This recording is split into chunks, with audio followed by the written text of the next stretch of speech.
Oke. Assalamualaikum warahmatullahi wabarakatuh.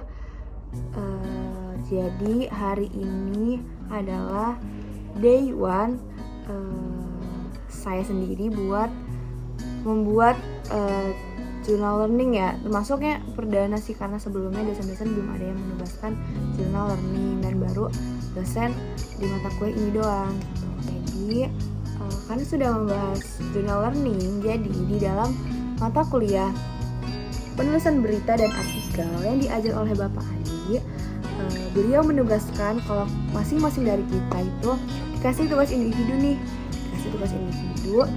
berupa journal learning dalam bentuk video kayak gitu. Dalam video ini kita itu disuruh membahas apa sih nih yang kita dapetin dari pertemuan hari ini gitu. Terus dalam video juga itu berdurasi 5-10 menit guys gitu. Gak boleh kurang dari 5 menit. Nah karena minggu ini adalah pertemuan perdana dengan Bapak Adi, jadi beliau tuh belum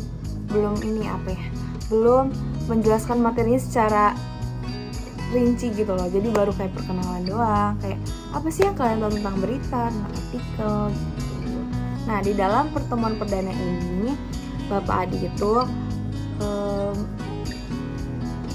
menjelaskan RPS dulu ya, atau rencana perkuliahan semester, yang emang semua dosen itu pasti kalau pertemuan perdana itu membahas tentang RPS ya guys gitu. Terus dalam pertemuan perdana ini beliau juga sempat nanya-nanya nih ke kita, kayak nanya, karena emang sebelumnya semester 1, 2, 3 tuh kita belum ketemu sama beliau, jadi beliau juga baru kenal lah sama kita ya bahasanya. Jadi beliau nanya nama, nanya alamat, sama nanya alasan kenapa sih mau masuk KPI kayak gitu. Jadi kita masing-masing ditanya ini kenapa misalnya gitu. Terus beliau juga nanya kayak kalian masuk KPI itu tapi tahu gak sih apa itu KPI gitu. Nah jadi karena emang maksudnya sebenarnya kita tahu, cuman kalau di jabarin ya apa ya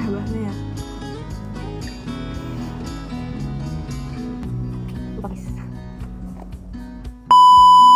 membahas tentang KPI tadi. Nah jadi beliau sempat nanya ke kita kayak komunikasi itu apa, penyiaran itu apa gitu. Nah disini kan komunikasi kan kita udah belajar dari semester 1, sedangkan penyiaran ini kita baru belajar di semester ini. Nah sebelumnya ini dosen-dosen itu belum ada yang membahas tentang penyiaran ya guys ya, karena emang mata kuliah sebelumnya itu ada yang hanya memfokuskan komunikasi massa, hanya ada yang memfokuskan ke filsafat dakwah. Jadi kita agak terbagi ya, jadi antara komunikasi dan dakwah. Jadi kita harus ada 2 kubu gitu. Nah sini Pak Adi ngejelasin gitu, karena biar kita nggak nolbi banget ya tentang KPI. Jadi beliau tuh ngasih tahu apa penyiaran itu apa. Penyiaran itu adalah proses penyampaian pesan melalui gelombang elektromagnetik yang disampaikan secara serentak di rumah kita masing-masing gitu. Jadi syarat penyiaran itu ada 2 teman-teman. Yang pertama ada gelombang magnetik, yang kedua ada serentak. Gelombang magnetik itu adalah syaratnya. Maksudnya kita kan penyiaran nih, kayak misalnya penyiaran ini kita pakai saluran magnetik, gelombang magnetik yang disampaikan secara serentak gitu. Jadi kalau penyiaran ini sama gitu, misalnya kan penyiaran itu cuma ada 2 doang ya, itu medianya, televisi sama radio. Nah nggak mungkin kan kalau di televisi sekarang misalnya disebut aja kita channel A. Nah di rumah saya itu tentang kartun, nggak mungkin di rumah teman-teman semua tuh kayak sinetron, karena pasti satu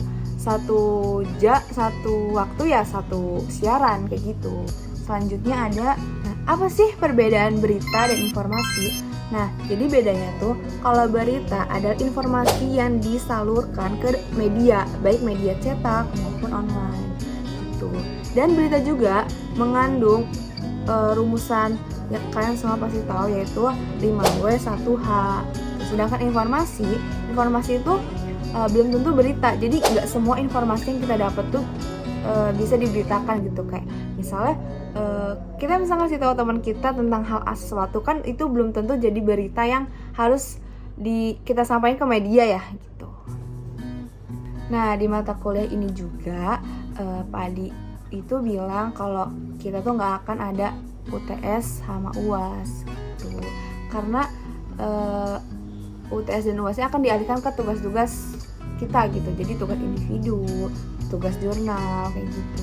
Terus untuk penilaian-penilaiannya itu Pak Adi itu minta kalau kita itu minimal banget harus hadir dalam 11 pertemuan gitu, yang mencakup 75% dari absensi. Oke, mungkin hanya segitu aja dulu materi-materi yang bisa saya tangkap untuk pertemuan kali ini.